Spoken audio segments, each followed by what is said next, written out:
Vamos falar um pouquinho sobre fé? Parece um tema clichê. Hoje, num momento assim tão complicado, né? E Deus, ele cuida tanto da gente e através do nosso pastor, ele tem cuidado da gente também.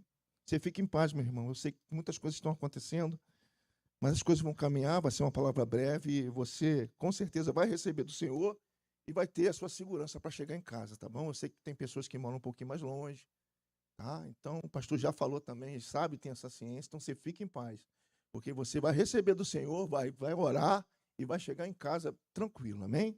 Mas preste atenção nessa palavra, que serão poucos minutos, mas que falou muito ao meu coração nessa noite.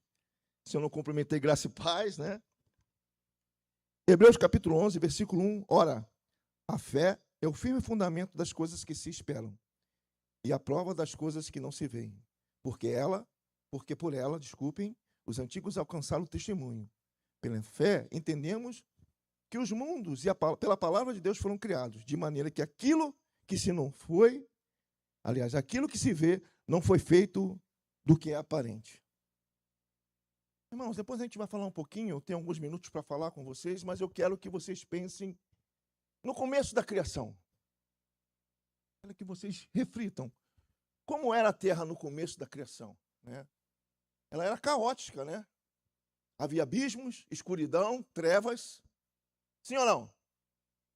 Sim, né? Todo mundo aqui já viu, já leu Gênesis capítulo 1. Eu tenho certeza que sabe como era aquela terra. Né? Aquela terra que a gente nunca viu, mas que era assim. Né? Havia trevas, abismo. E o Espírito do Senhor, o quê? Parava sobre aonde? Sobre a face das águas. É interessante que aquilo ali parecia que era o nada, era o caos. Sim ou não? Era o caos. Como algo que é nada vai se transformar em algo tão belo?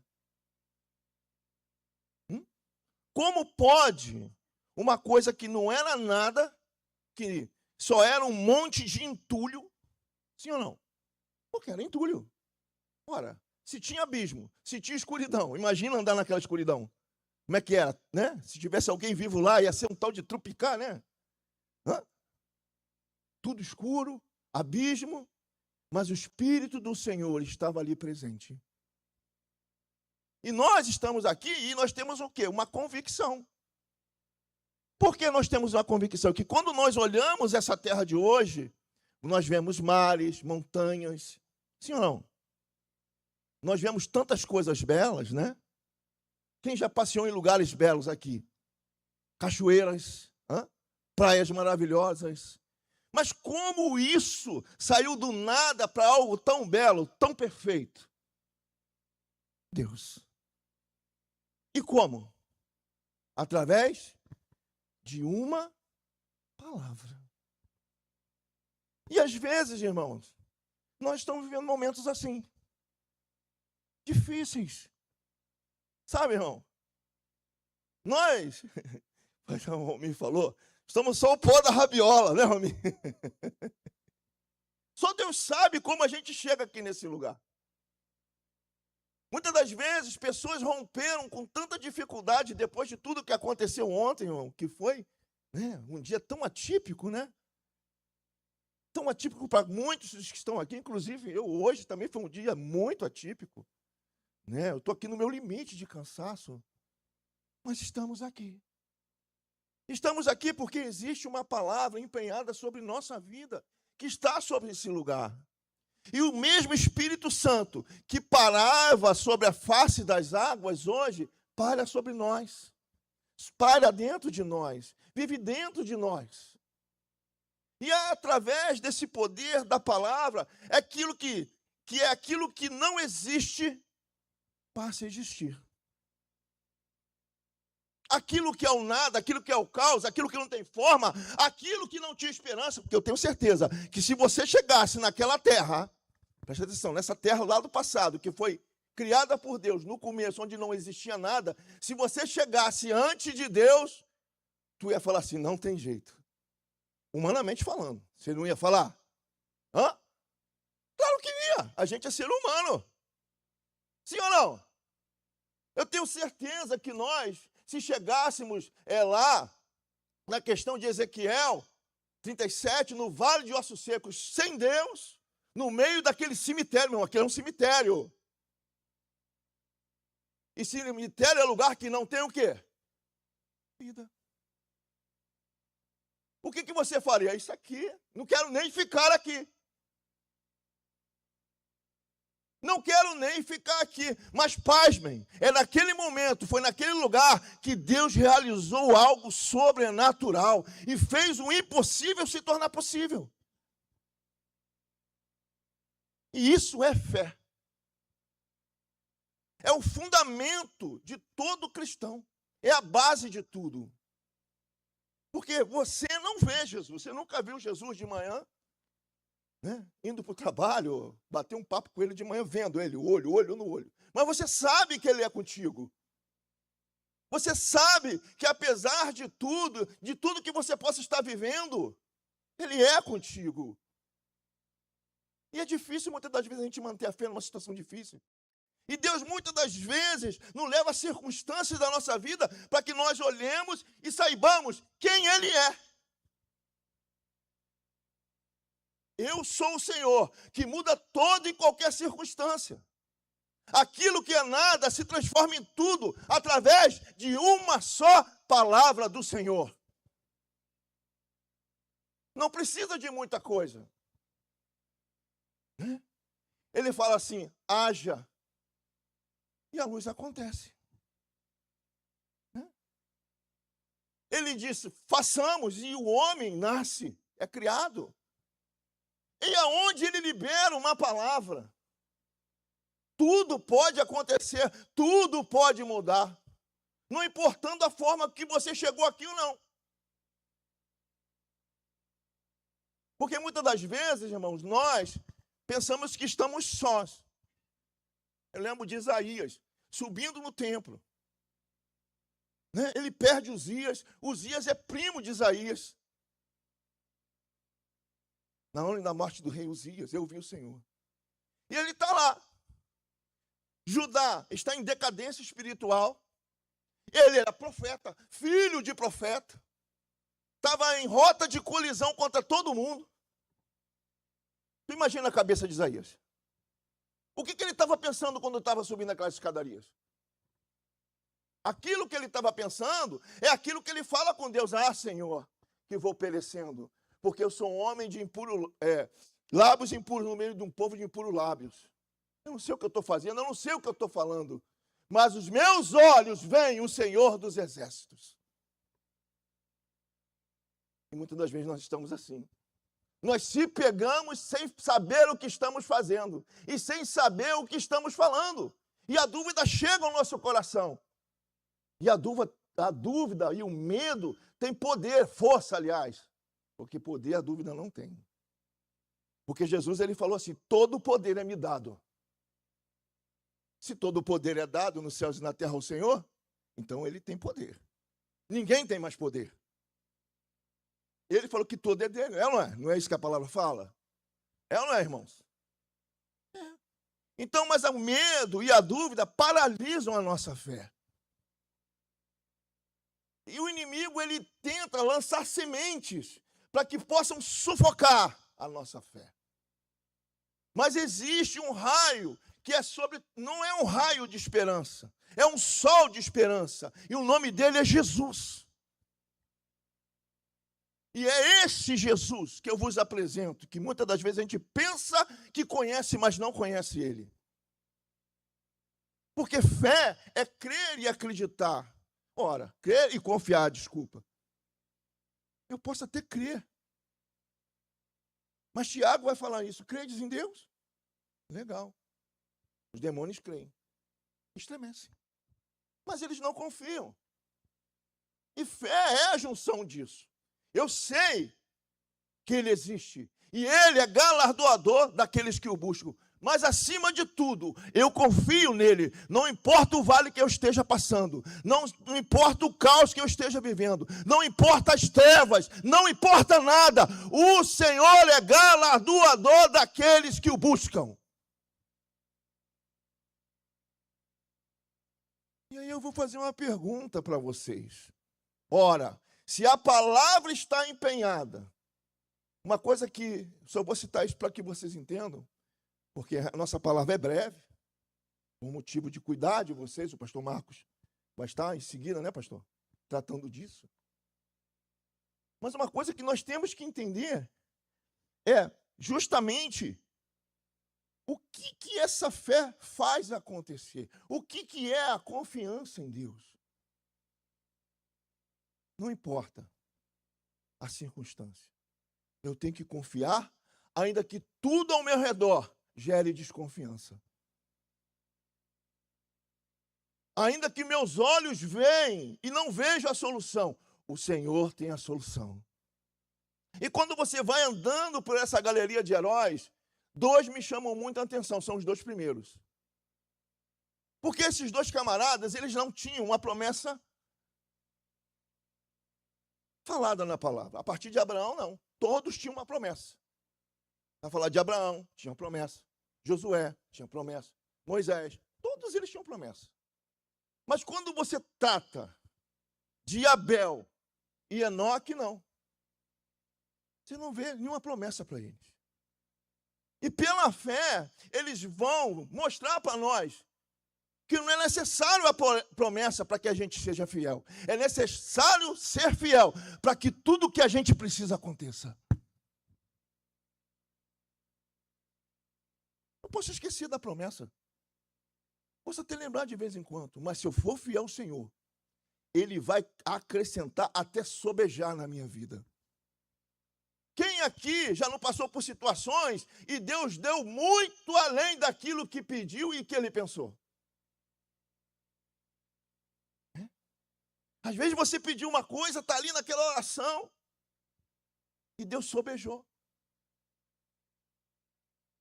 Quando você vai olhar para Caim e Abel, Abel e Caim, você vê que Caim faz a sua oferta.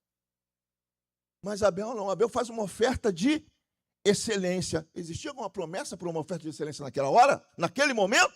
Não. Mas ele tinha em mente a fidelidade de Deus. E que Deus é aquele que honra aquele que tem compromisso com ele. Ele é que supre. A ponto que, da mesma forma que Jesus olhava para o gasofilácio, na oferta da viúva pobre, a oferta de Abel chamou a atenção do Senhor. Aconteceu coisas que não eram esperadas? Sim. Mas Abel permanece vivo no Senhor.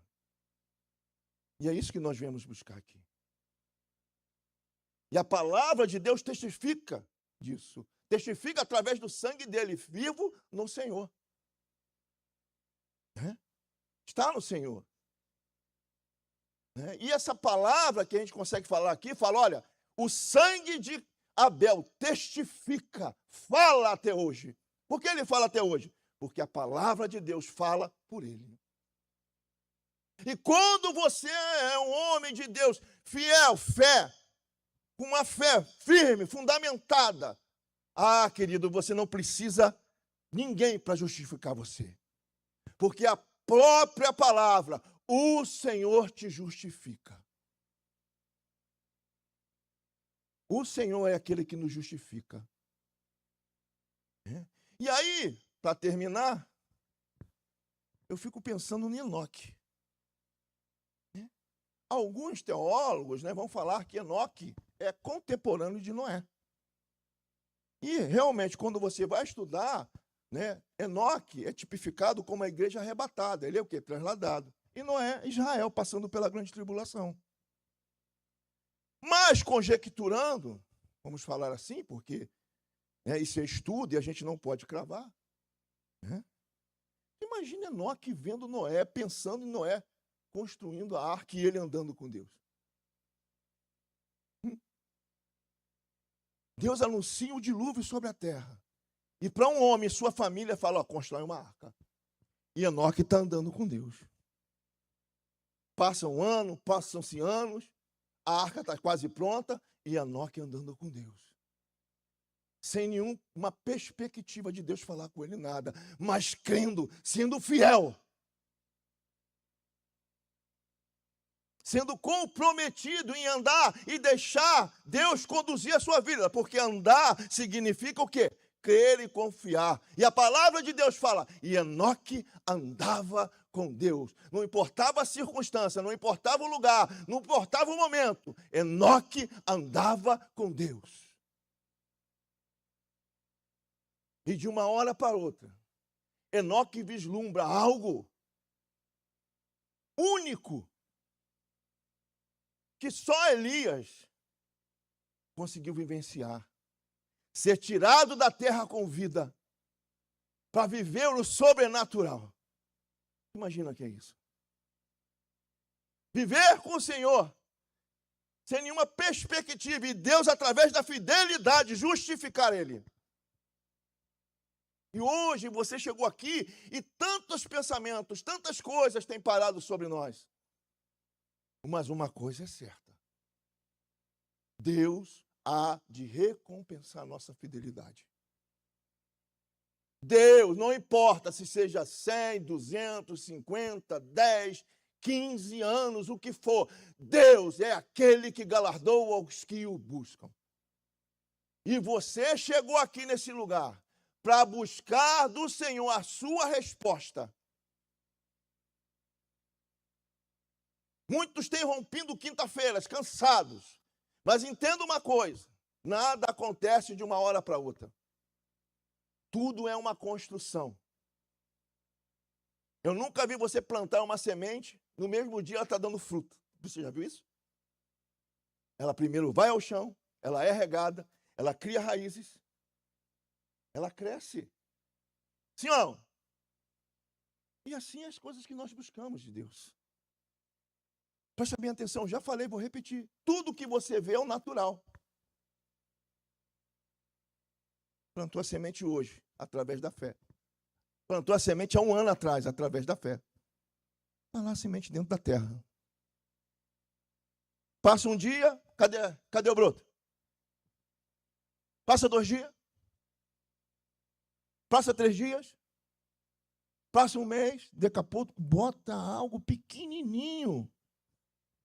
Se você até desconfia, isso deve ser mato. E você vai, o tempo vai, e aquilo vai crescendo, vai se robustecendo, vai criando galhos, e uma semente tão pequena se transforma em algo tão grande, a ponto de gerar frutos que vão suprir outras pessoas. O que eu quero te falar, que você não viu a semente quebrar dentro do solo. Você não viu as raízes crescerem. Mas Deus, o Senhor, deu o crescimento, fez com que quebrasse, as raízes cresceram. E no momento certo, a semente vai germinar, vai subir e vai produzir 100, 60, 30. Porque o Senhor é galardoador dos que o buscam. Amém? Deus abençoe vocês.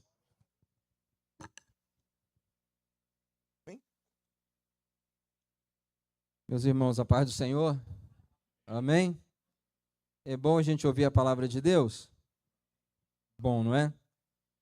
É ótimo a gente nós ouvirmos a palavra de Deus, guardarmos a palavra de Deus, meditarmos na palavra de Deus. A gente viu aqui o Tiago, o evangelista Tiago, dando abertura e falando sobre algumas circunstâncias, né, que a gente, do tempo, né, das estações que a gente enfrenta. Porém, né, a gente está sempre lembrando da palavra de Deus. Ontem, após o vento, eu passei na casa da minha mãe e ela, meu filho, a Bíblia está se cumprindo, né? Eu falei, mãe, também, né? A palavra de Deus se cumpre. Então a gente lembra, né, de tudo. Vê o nosso irmão Ronald comentando, né? A gente sabe que durante a vida nós vamos ter lutas.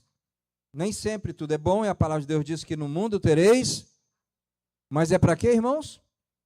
Ter bom ânimo, né? E a gente vem receber uma palavra de fé, a gente sabe que passa por aflições. Deus nunca disse que a gente não passaria, né? Mas diz que a gente tem que estar olhando para quem? Para Ele, né? Tem de bom ânimo. Aí não é um bom ânimo, né, de autoajuda, não. É o bom ânimo de ter fé, de estar sempre olhando para o Senhor. Vamos continuar olhando para Deus, irmãos, amém? Amém? Salmo 73, o salmista, o Asaf, né, ele diz que Deus é muito bom. Ele disse, eu sei que Deus é bom. Com efeito, Deus é bom. E a gente não tem dúvida nenhuma, né? Para com os que são limpos de coração, com aqueles que servem a Deus. Mas diz ele, mas quanto a mim, quase que meus pés se desviaram. Quase que meus pés se rebalaram, né? Pouco faltou. Porque ele começou a olhar para as circunstâncias da vida e deixou de olhar para quem? Para o Senhor.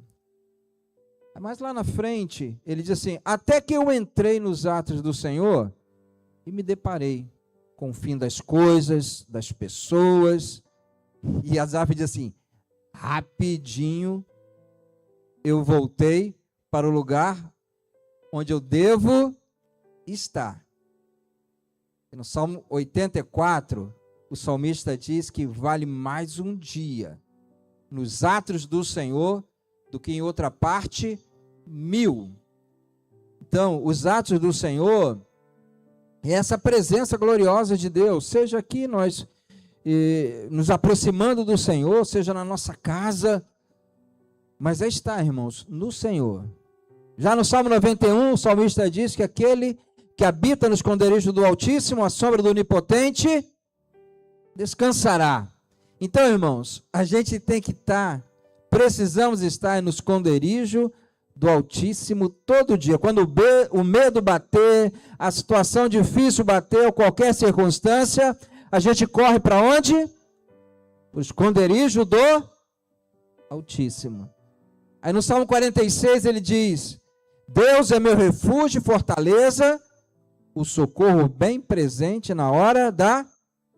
Isso quer dizer, irmãos, que Deus nunca vai estar longe. É o socorro bem presente. A gente pode passar mal, se alguém passar mal, ligou lá para o SAMU, alguma coisa, eles vão demorar. Mas o Senhor é o socorro bem presente. Como muitos aqui, ontem também eu falei, Senhor, tem misericórdia, Senhor. Eu nunca vi um vento desse, Senhor, tem misericórdia. E, irmão, estava com a minha mão lá estendida, Senhor, tem misericórdia, porque a gente está vendo, levando as coisas dos outros, colocando vidas em risco. E o que nós fazemos, irmãos? Deus tem misericórdia, né? Eu não vou ficar lá rindo, né? O Pedro se assustou muito, eu falei, Pedro, você ficou assustado? Ele, vou, a mãe dele estava falando, você se assustou, Pedro, porque ele estava sozinho, né, na hora. Claro, você acha que eu ia ficar lá comigo? Eu fiquei assustado, né? Mas Deus é o socorro bem presente na hora da angústia. Não vamos perder isso no coração não, tá bom, irmãos? Amém? Mesmo que a gente passe e vamos passar, mas é no esconderijo do Altíssimo que nós devemos estar. Se enfurna ali mesmo, irmãos, se recolhe ali e diz, Senhor, é para ti que eu levo os meus olhos, e é do Senhor que vem o meu socorro. Tá certo, irmãos? Nem eu nem você somos super-homens, mas temos um Deus todo-poderoso. Glória a Deus. Eu quero chamar...